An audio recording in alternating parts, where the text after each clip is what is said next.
Mesdames et messieurs, bonsoir et bienvenue dans cette édition d'information au sommaire polémique autour de la paternité du marché Sandaga. Le maire Soham Wardini se veut clair. Sandaga appartient à la ville de Dakar et le récent appel d'offres lancé par la commune de Dakar Plateau sur la reconstruction du marché Sandaga est un acte incompréhensible. Selon le maire, ce patrimoine appartient à la ville de Dakar qui détient l'état des droits réels. Le député Cheikh Bamba Dièye a déposé une saisine en annulation des lois votées à l'Assemblée nationale le 25 juin 2021, objet des projets de loi numéro 10-2021 modifiant la loi numéro 65-61 du 21 juin 1965 portant code pénal et numéro 11-2021 modifiant la loi numéro 65-61 du 21 juillet 1965 portant code de procédure pénale. Les perspectives budgétaires 2022-2024 pour l'État du Sénégal se projettent à plus de 13 milliards 102 millions de francs CFA en termes de ressources et environ 15 milliards en charges budgétaires. Le ministre des Finances et du Budget a présenté ce mercredi à l'Assemblée nationale le document de programmation budgétaire et économique pluriannuel 2022-2024. L'emploi des jeunes, l'équité sociale et territoriale, la santé et la sécurité nationale sont entre autres orientations majeures tracées par l'État du Sénégal. Éducation, la COSYDEP réitère son appel pour la reprise du dialogue entre enseignants et État. Le monitoring des accords gouvernement-syndicat est paralysé depuis plus d'un an. La COSYDEP demande que les prochaines vacances soient mises à profit pour préparer la rentrée et anticiper sur les éventuels conflits. Info Santé va compléter cette édition mise en onde par Papa Abdoulaye.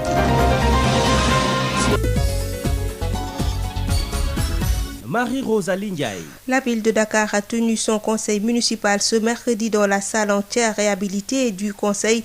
Les débats ont tourné autour de la dévolution de Sandaga qui, selon le maire Soham Wardini, appartient à la ville de Dakar et devrait être réhabilitée et restaurée et non démolie car la bâtisse est avant tout un patrimoine historique classé de l'UNESCO.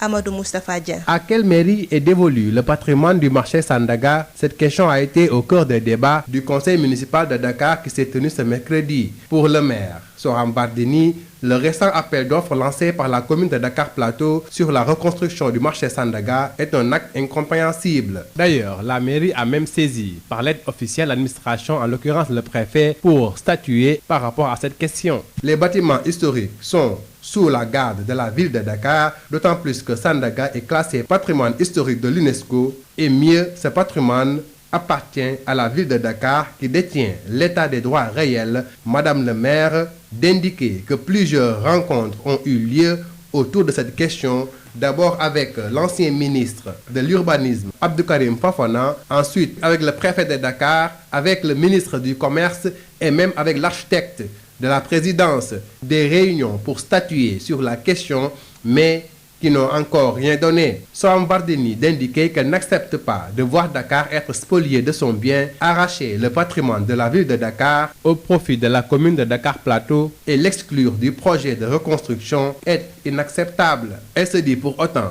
ouverte à un partenariat pour la reconstruction-restauration de ce bâtiment historique qui est l'âme de la ville et l'identité visuelle de Dakar. Sandaga ne doit en aucun cas être démoli au profit d'un autre bâtiment, soi-disant moderne, et il est possible de restaurer et de réhabiliter à l'identique, a semblé dire la mairesse, en se félicitant justement de l'œuvre qui vient d'être réalisée avec le bâtiment de la ville de Dakar, entièrement réhabilité et rénové par ses soins.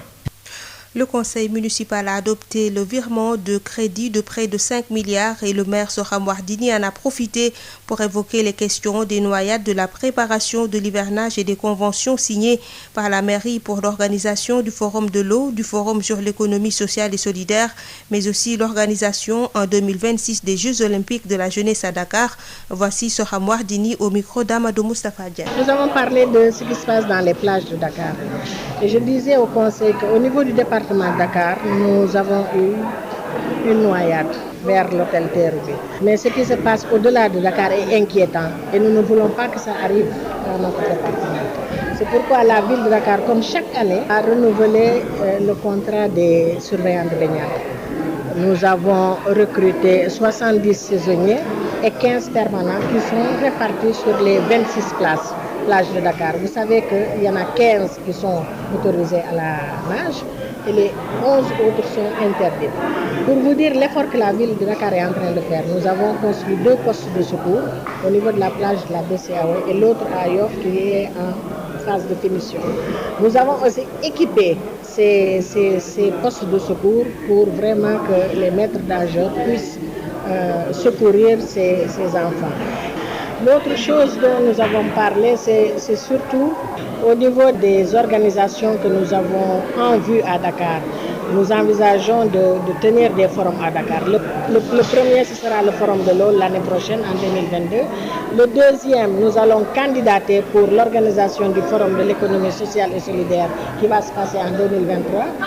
Nous espérons que Dakar va gagner et organiser parce que ce sera une première en Afrique. Aussi bien le forum de l'eau, c'est une première en Afrique, le forum de l'économie sociale et solidaire sera une première en Afrique et les JOJ de la jeunesse qui vont se passer en 2026 à Dakar.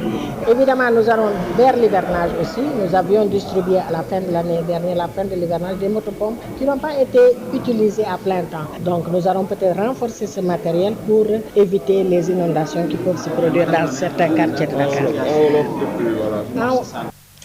SOS pour les populations de l'île de Gorée, le conseiller municipal d'Ibril Seck alerte et tire la sonnette d'alarme sur l'état inquiétant et défectueux des 3 chaloupes qui assurent la traversée Dakar-Gorée. L'élu appelle l'État à acquérir rapidement de nouvelles chaloupes afin d'éviter un autre bateau, le Joola. On l'écoute au micro d'Amadou Moustapha Diagne. Les problèmes des Goréens, donc c'est les chaloupes, parce que les chaloupes sont des cordons ombilicaux entre la ville de Dakar et l'île de Gorée. Et puisque Madame le maire a communiqué donc sur ce qui s'est passé ces temps-ci dans les plages, et à Gorée nous recevons presque 5000 visiteurs donc, par week-end, par jour. Donc il faudrait que je tire l'attention du conseil municipal sur l'état actuel des chaloupes. Quel est l'état actuel des chaloupes? Donc, il y a combien de chaloupes? On en a 3 en ce moment qui sont en mauvais état. Donc vous pouvez même constater elles tombent en panne, beaucoup de fumée et tout. Donc c'est pas sûr. On ne souhaite pas un deuxième bateau de Joola ici au Sénégal. On peut faire qu'alerter. Donc c'est à l'État du Sénégal, c'est à la ville de Dakar de prendre ça en charge, de commander de nouvelles chaloupes de dernière génération. Actuellement, on a vu le président de la République acheter un nouveau bateau présidentiel. Donc c'est bien, mais ce n'était pas urgent. Donc il l'a acheté à 5 milliards. Aujourd'hui, si les 5 milliards, on l'avait pris pour des chaloupes, on aurait pu avoir 3 belles chaloupes. Clôture ce mercredi de la session ordinaire unique de l'Assemblée nationale avec la présentation du document de programmation budgétaire et économique pluriannuel 2022-2024. Présentation faite par le ministre des Finances et du Budget, Abdoulaye Daouda Diallo.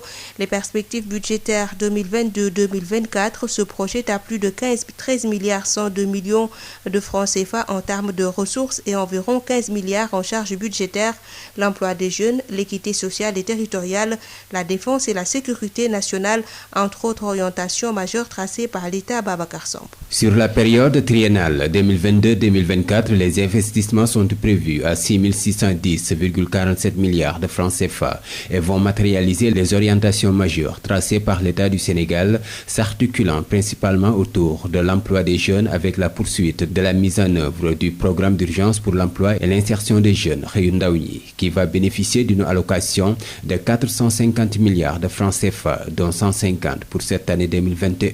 En ce qui concerne l'équité sociale et territoriale, la coordination des programmes et projets, notamment le PACASEN, le Promoville, le PUMA et la phase 2 du PUDC, exécutés dans les régions, sera renforcée pour une optimisation des ressources dans les localités ciblées. Dans le secteur de la santé, il est prévu entre autres la construction d'une unité de production de vaccins contre la COVID-19 et le relèvement des plateaux techniques des hôpitaux. Ces orientations touchent également le secteur de l'éducation avec la résorption des abris provisoires qui est toujours une priorité, mais aussi le secteur de l'hydraulique et de l'assainissement.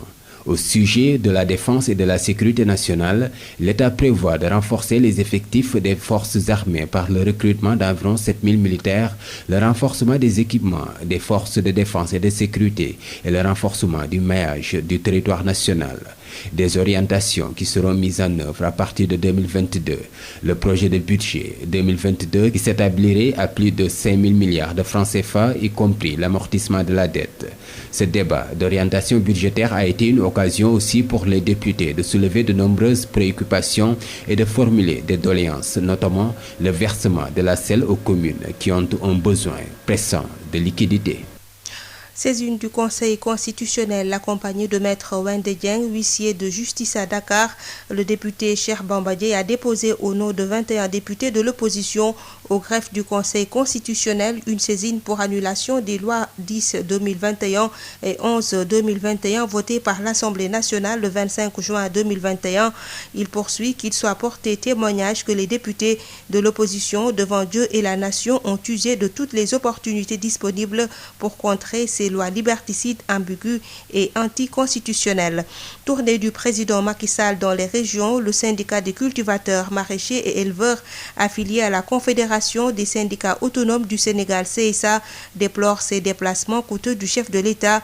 Les responsables du dit syndicat qui ont fait face à la presse pensent que les tenants du pouvoir n'ont aucun respect pour les citoyens. Mamadou Camara. Le syndicat national des cultivateurs, maraîchers et éleveurs affiliés à la Confédération des syndicats autonomes du Sénégal condamne fermement les nombreux déplacements du chef de l'État à travers le pays. C'est Abdoulaye Thiam, chargé de revendication adjoint syndicat des cultivateurs, éleveurs, maraîchers, CSA. Nous voulons parler au président de la République. Il a fait un tournée économique. Nous n'avons pas élu un président pour la FOC. Ils doivent travailler. Faire des tournées économiques là. Il y a certains pays du monde, ils doivent inaugurer des édifices de 5 milliards d'euros. Même pas un ministre qui doit être présent. C'est peut-être le directeur ou bien le chargé de mission qui va être là pour inaugurer. Mais pour inaugurer quelque chose, il mobilise toute la République, mobiliser tous les matériels agricoles, les amener à Fatick et à Koungheul, alors que dans la région de Kaolack, il n'y a pas de matériel agricole, il n'y a pas la qualité des semences, il n'y a pas les engrais. Sans les engrais, ils ne doivent pas penser à avoir une bonne récolte parce que les terres sont fatiguées. Donc c'est l'engrais qui aide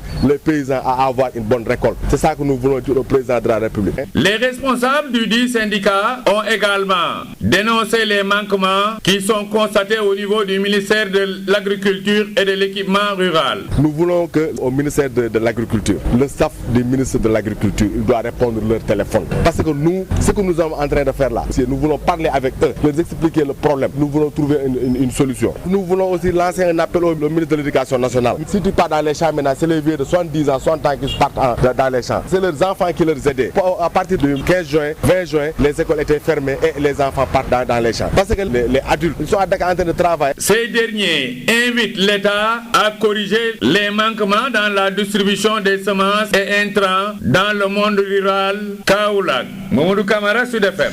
Ces responsables du syndicat national des cultivateurs, maraîchers et éleveurs affiliés à la Confédération des syndicats autonomes du Sénégal constatent dans le Saloum des manquements graves dans la distribution des semences et d'intrants. Ils alertent et invitent le gouvernement à corriger ces manquements. Abdoulaye Thiam, responsable du syndicat national des cultivateurs, maraîchers et éleveurs, est au micro de Mamadou Camara. Nous fustigons l'attitude de l'État du Sénégal. Jusqu'à présent, on n'a même pas un gramme d'engrais dans les magasins de stockage. Lancer un appel solennel au président de la République pour lui dire que nous avons besoin d'engrais. Nous les paysans, sans les intrants, nous n'espérons pas avoir une très bonne récolte. Et nous voulons avoir une très bonne récolte parce qu'il parle d'autosuffisance alimentaire sur le riz, l'arachide et les milles. Sans l'engrais, on ne peut pas atteindre cette autosuffisance alimentaire. Donc nous lançons un appel pour qu'il règle ce problème le plus tôt possible. Il y a une usine qui fabrique l'engrais au Sénégal. S'il ne peut pas, il n'a qu'à libérer les frontières, libéraliser l'engrais.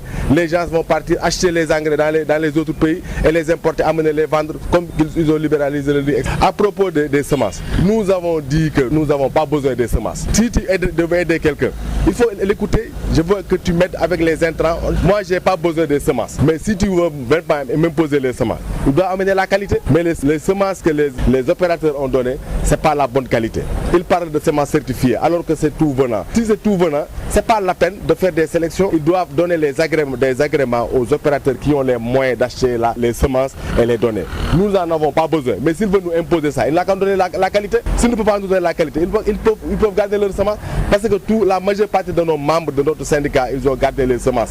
Parce que si quelqu'un cultive pendant 20 ans, 30 ans, tu n'arrives pas à garder tes semences, il vaut mieux de laisser l'agriculture et tu vas chercher d'autres choses. Pourquoi il n'y a pas de semences certifiées? Parce que les gens n'ont pas certifié les semences, les agents de l'agriculture n'ont pas certifié les semences. Donc on ne peut pas trouver les semences certifiées. Et nous n'en avons même pas besoin. Les organisations paysannes de Sédhiou en ordre de bataille contre les multinationales accusées de monopole injustice de production de semences chimiques et nocives pour la santé. Un atelier de partage ce mercredi sur le traité international sur les ressources phytogénétiques pour l'alimentation et l'agriculture TIRPA. Ces organisations paysannes exigent la mise en place d'un cadre juridique et institutionnel pour sécuriser les semences dites paysannes conformes à l'agroécologie et adaptées aux aléas climatiques. La correspondance à Sédhiou de Moussa Dramé. Cet atelier a servi de tribune aux différentes organisations paysannes de porter le plaidoyer pour la mise en place d'un cadre juridique en faveur des semences paysannes qui sont des variétés n'ayant subi aucune transformation chimique. Selon Mme Mariama Sonko, la présidente du mouvement panafricain, nous sommes la solution. Elle dénonce des lobbies qui promeuvent, selon elle, des variétés hybrides à tout point de vue nuisibles. La semence, c'est la vie. Pour assurer une bonne vie, il faut assurer une bonne semence. Ces semences paysannes, ils sont résistants aux aléas climatiques. Ils s'adaptent à n'importe quel sol, malgré les aléas et même les attaques, et ils sont nutritifs. Les firmes, c'est le profit. Et nous l'appelons une autre forme de colonisation. Nous disons non à ça. La sacralité des semences locales en est un enjeu de taille selon Mariama Sonko. Avec notre identité africaine, elle est culturelle, elle est culturelle. On est là pour un peu partager sur les droits des producteurs. Papa Mensadien, professeur de droit international public et de droit de l'environnement et secrétaire général de la Convergence des écologistes du Sénégal, un des facilitateurs de cet atelier,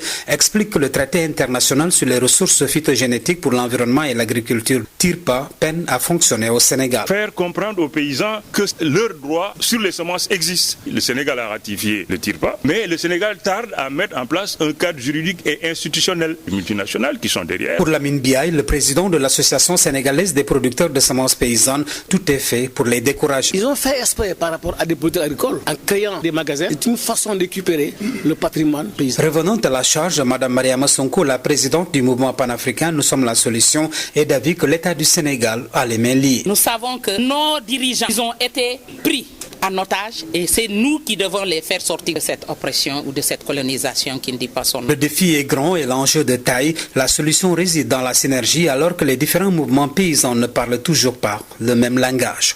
Moussa Dramé, Sédhiou, Sud FM. Sud FM, l'info, c'est ici. Le monitoring des accords gouvernement-syndicats est paralysé depuis plus d'un an. La COSYDEP réitère son appel pour la reprise du dialogue et demande encore, comme par le passé, que les prochaines vacances soient mises à profit pour préparer la rentrée et anticiper les conflits potentiels. En ce qui concerne les examens scolaires, la COSYDEP invite le gouvernement à prendre toutes les dispositions utiles pour une organisation réussie des examens. C'était lors de son conseil d'administration ordinaire ce mercredi. Hélène Ramagnan, PCA de la COSYDEP, est avec Mibira Mandiaye. Le dialogue social est en panne. Depuis plus d'un an, le monitoring des accords gouvernement-syndicats est paralysé. Malgré les efforts faits et les risques encourus par les enseignants durant la période de la pandémie, aucune mesure décisive allant dans l'application des accords n'a été prise. Il s'y ajoute un arrêt systématique des réunions de suivi. L'analyse du contexte montre que cette situation constitue une source de crise latente dans l'espace scolaire. La coalition réitère son appel pour la reprise du dialogue et demande, comme par le passé, que les prochaines vacances soient mises à profit pour préparer la rentrée et anticiper sur les conflits potentiels. Quatrième point, le dénouement de l'année scolaire. Il rentre dans la théorie des 3D, comme nous avons l'habitude de le dire au niveau de la COSYDEP, c'est-à-dire le démarrage, le déroulement et le dénouement. Cette théorie développée par la coalition et qui indique les moments cruciaux de l'année scolaire, comme pour l'année précédente, le dénouement de 2020-2021 se fera en plein hivernage. Il est particulièrement important de prendre toutes les dispositions utiles pour une organisation réussie des examens scolaires. La coalition recommande, premièrement, d'établir un état des lieux objectif de la tenue des examens de l'année passée. Deuxièmement, de tirer les leçons pour mieux adresser les examens de cette année. Troisièmement, de cartographier les écoles inondables pour identifier les potentiels centres d'examen. Quatrièmement, de soutenir le dispositif par une communication pour la préparation psychosociale des candidats et de leurs enseignants. Enfin, cinquièmement, de renforcer le dispositif de sécurisation du processus des examens, c'est-à-dire éviter les fuites, les fraudes et les erreurs, et donner à la coalition cette capacité de considérer que cette situation qui se répète tout le temps devrait inviter à redéfinir le calendrier scolaire et à corriger conséquemment l'état du réseau scolaire. C'est donc la réaction de Hélène Ramagnan, présidente du conseil d'administration de la COSYDEP, qui a tenu ce mercredi son conseil d'administration ordinaire sur les violences en milieu scolaire. La COSYDEP dénonce et invite l'État à assurer leur sécurité, sinon le système scolaire risque d'être paralysé. La COSYDEP estime que les auteurs de ces violences doivent être poursuivis. Écoutons à ce propos Abdoulaye Ndoye, membre du conseil d'administration de la COSYDEP, avec Birama Ndiaye. Par rapport à la violence dans l'espace scolaire, il faut dire que c'est devenu monnaie courante et c'est inquiétant pour l'ensemble des acteurs du système éducatif, aussi bien dans l'élémentaire, le moyen, le secondaire, qu'au niveau du supérieur. Vous l'avez bien entendu, la présidente du conseil d'administration de la COSYDEP a été très claire là-dessus. La COSYDEP condamne ces actes qui n'honorent pas l'école et le système éducatif sénégalais. Et nous pensons que quand même des sanctions doivent être prises à l'encontre de ceux qui sont à l'origine de ces violences dans l'espace scolaire. Parce qu'on ne peut plus continuer à brutaliser, à agresser et à injurier les enseignants dans l'exercice de leur fonction. Mais également, il est de l'autorité, conformément aux dispositions réglementaires contenues dans la loi 61-33 du 15 juin 1961, qui dit que l'autorité doit protéger l'agent en fonction contre toutes sortes d'injures, d'agressions, de menaces ou d'outrages. Je crois que l'autorité doit le faire.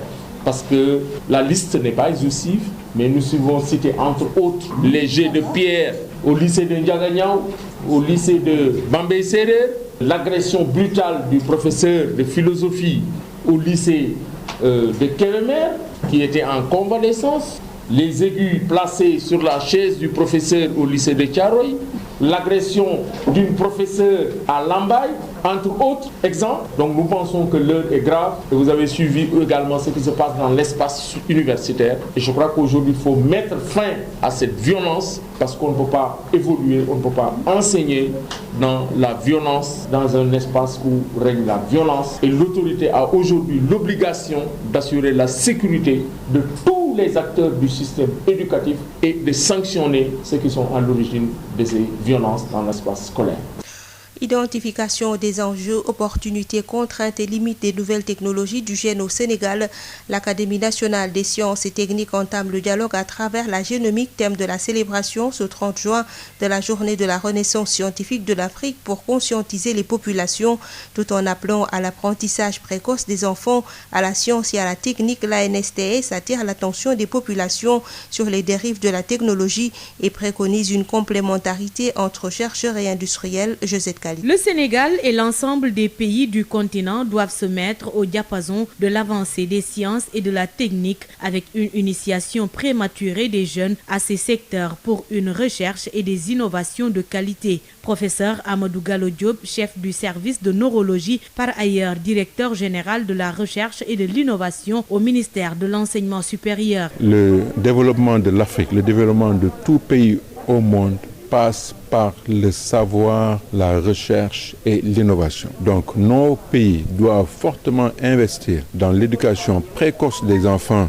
vers des sciences et technologies qui vont faire l'avenir. Avec la génomique au cœur des débats de cette édition, le professeur préconise une complémentarité entre chercheurs et industriels afin de lutter contre le rajeunissement de beaucoup de maladies au Sénégal. Il existe des chiffres absolument clairs, nets, qui montrent que l'incidence des maladies non transmissibles, je parle de l'hypertension artérielle, du diabète en termes d'insuffisance rénale et de surpoids, sont en augmentation forte dans des tranches d'âge de plus en plus jeunes. Maintenant, vous voyez des cancéreux qui n'ont que 15 ans, des gens qui ont 35 ans qui sont bloqués en neurologie pour des AVC ou des gens qui ont moins de 40 ans qui vont devoir chercher ou faire des dialyses rénales. Mais face à ces multiples effets néfastes, l'Académie nationale des sciences et techniques alerte les populations. Professeur Yaiken Gassama, vice-présidente de l'Académie. Il y a de l'enthousiasme d'un côté, mais il y a la peur en raison d'utilisation malveillante. Puisqu'on peut faire du bien avec cette technologie, mais on peut aussi faire beaucoup de mal. Des bactéries qui sont capables d'infecter à une allure vertigineuse. Donc, il faut réguler au plan de la recherche, mais réguler aussi les produits qui sont issus de la Fédération nationale des Daara du Sénégal a un nouveau bureau. Imam Wanan est le nouveau président. Il a été présenté ce matin lors d'une conférence de presse. L'adoption du code des Daara, l'amélioration des conditions de vie des talibés, la lutte contre la mendicité, entre autres ambitions du nouveau bureau. Écoutons à ce propos Adama Seck, il est le secrétaire général de la Fédération. La Fédération est une entité nationale qui englobe en son sein toutes les couches sociales, mais également régionales et même ethniques du Sénégal. Donc la fédération, en tout cas, vient de terminer un mandat si ambitieux et a jalonné déjà de grands projets que l'équipe nouvelle va poursuivre à l'avenir pour essayer d'atteindre les objectifs majeurs de cette fédération. Les projets, il s'agit d'abord de ratisser, bien pas raffermir les relations entre l'État du Sénégal et la Fédération des associations d'écoles coraniques du Sénégal. Vous savez que pendant la période du Covid, les Daara ont su beaucoup de problèmes. Alors ces problèmes-là, on peut l'énumérer par exemple, surtout le phénomène de la mendicité des talibés, dont l'État du Sénégal, par le biais du ministère de la Femme, ont déjà mis en place un programme Zéro Enfant dans la rue, dont les Serigne Daara et leurs talibés, en tout cas, ont subi beaucoup de difficultés. Alors ces questions-là, il faut qu'on les règle de manière définitive avec l'État du Sénégal. Et on va suivre également ce même programme à l'avenir, Inch'Allah, pour que ces Ndongo Daara-là, en tout cas, puissent bénéficier alors du projet. 38 militants des différentes formations politiques du département de Koumpentoum dans la région de Tambacounda ont regagné ce mercredi le mouvement Gëm Sa Bopp de Bougane Gueye Dany. Pour eux, les 19 points du programme du 10 mouvements sont en phase avec leurs attentes. Bougane compte très prochainement se rendre à Koumpentoum pour leur rendre la monnaie. Ismaïla Marcel Koli. Ils sont au total 38 militants des différentes formations politiques du département de Koumpentoum à faire le déplacement au siège de Gëm Sa Bopp pour témoigner à Bougane Gueye Dany, président du 10 mouvement, le ralliement. Pour eux, les 19 points du programme de Bougane est en phase avec leurs aspirations. Pape Salif Mbow porte leur parole. Moi, je me nomme Pape Salif Mbow, président du bureau communal de la jeunesse de Niantokolo. J'étais toujours en APR. Nous avons déjà vu ce qu'il a déjà proposé, ces 19 points. Ça nous va vraiment. Alors tout le monde était dans l'APR, mais nous n'avons rien vu là-bas. Parce que eux, ils ne suggèrent que leur propre intérêt. Donc on peut dire qu'on ne représente rien dans leur parti. Si tu es opposant, c'est fini pour toi. Ils vont te considérer comme une personne qui est morte-née. Bougane Gueye Dany, président de Gëm Sa Bopp, après avoir magnifié leur geste, promet de leur rendre visite très prochainement et souhaite que leur engagement auprès de Gëm Sa Bopp ne soit pas vain. Si vous avez laissé de côté les plus anciens partis politiques du Sénégal pour venir nous accompagner et venir grossir les rangs de mon parti, cela montre à suffisance que nous avons du travail encore à faire et que vous êtes venus au bon moment pour nous galvaniser. Sur ce, je suis disponible à vous rendre une visite de courtoisie dans vos localités respectives, chacun de vous. C'est dans une ambiance bon enfant que le président du mouvement Gëm Sa Bopp, Bougane Gueye Dany, a reçu à son siège la délégation. Cette délégation venue de Koumpentoum. Sud FM chez vous, à tout instant. Yotox anti-moustique pour le corps, les vêtements, les rideaux et draps vous protège contre les moustiques chez l'adulte et l'enfant. Val d'Afrique vous offre votre journal de la santé. Bonjour à tous et bienvenue. Pour lutter contre les grossesses précoces en milieu scolaire, le groupe pour l'étude et l'enseignement de la population JEP a initié une stratégie dénommée Zéro grossesse à l'école. Le JEP et ses partenaires ont réuni les élèves de 10 établissements de la commune de Gueule-Tapée Fass Colobane pour un atelier de sensibilisation. Voici le chargé des programmes au JEP, Madame Bandoy, au micro de Odile Minkilan. Depuis cette année, nous avons mis en place ce qu'on appelle une stratégie Zéro grossesse à l'école, histoire de voir comment lutter contre ces grossesses précoces en mettant en place, avec les partenaires stratégiques que sont l'UNFPA et d'autres partenaires techniques et financiers, mais aussi avec l'institution qui est le ministère de l'Éducation nationale. Donc cette stratégie concourt à régresser, faire reculer les grossesses précoces, à défaut de les éradiquer totalement, mais au moins qu'on puisse diminuer ces grossesses précoces en milieu scolaire. Alors aujourd'hui, pour venir spécifiquement à cet atelier, ça rentre dans le cadre de cette stratégie-là. Nous avons réuni ici 10 établissements de la commune de Fass Colobane Gueule-Tapée, 20 leaders élèves animateurs qui sont les élèves et 10 professeurs relais techniques pour les capacités en matière de réaction contre les violences en milieu scolaire. Nous avons constaté à travers les différentes stratégies que que j'ai évoquées tantôt, que chaque fois qu'un élève ou une élève est victime de violences, que ce soit le harcèlement sexuel, que ce soit des grossesses précoces, que ce soit une mutilation génitale ou autre, généralement la famille ou les parents en tout cas négocient, discutent avec l'auteur pour que cet auteur-là ne soit pas sanctionné. Et nous avons dit que le plus grand perdant, c'est l'élève qui va traîner une grossesse pendant 9 mois, subir un accouchement risqué s'il ne perd pas la vie très souvent, et avoir un avenir bouché. Parce que très souvent, c'est vrai que l'école a mis en place une organisation qui permet aux élèves, une fois victimes de grossesse, à l'accouchement de revenir. Mais très souvent, les élèves ne reviennent pas. Parce que l'accompagnement psychologique ou familial qu'il faut pour que cet élève-là puisse revenir n'est pas là. Alors nous nous sommes dit, aujourd'hui, il est temps qu'on puisse capaciter l'élève lui-même, dans un premier temps, pour qu'il puisse prévenir ces situations à risque, qu'il puisse savoir dans quel cadre il peut être violé, il peut être harcelé, etc. Qu'il puisse éviter ces situations. Mais si par malheur que cela arrive, il faudrait que cet élève lui-même puisse prendre en charge ces questions-là et puisse aller rester en justice. À Sédhiou, l'inspection d'académie comptabilise 139 grossesses l'année dernière en sus des autres formes de violence basées sur le genre. Le groupe pour l'étude et l'enseignement de la population JEP, de concert avec l'UNFPA, a organisé également dans la région un atelier de sensibilisation pour infléchir cette fâcheuse tendance. C'est tout pour aujourd'hui. Merci de nous avoir suivis. Yotox anti-moustique pour le corps, les vêtements, les rideaux et draps vous protège contre les moustiques chez l'adulte et l'enfant. Val d'Afrique vous a offert votre journal de la santé.